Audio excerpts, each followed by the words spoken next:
Grain prices continue to find reasons to rally on Tuesday, especially soybeans, while feeder cattle continue to slide. Ag Day's Michelle Rook digs into the numbers for us in Markets Now. Corn and soybeans ending higher again on Tuesday with the cattle market mostly lower except for back months live cattle. And Brian Grady from Comstock is joining us. Brian, we've had a good rally in the soybeans here on the heels of ideas we're going to get some China business. But, what's priced in right now?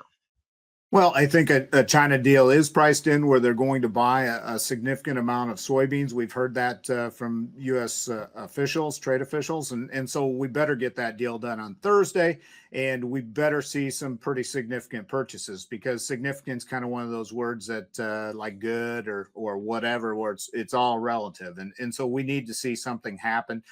Kind of hearing around 10 million tons possibility for early in 2026 as a likely purchased by China, and we'll see if it lives up to that. So the January contract just under $11. Should farmers be pricing into this rally?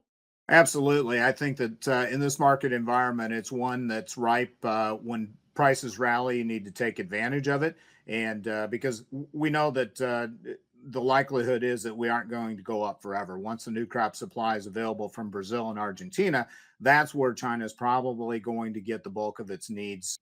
And corn has been following soybeans. We went up, filled a chart gap area, closed below it. Technically, does that cap us for a while or not? Corn is completely dependent on soybeans. And so today's highs are critical near-term resistance. If we clear them, then there's another leg to the upside as long as the soybean market keeps going. I don't think corn has the ability to lead on its own at this point.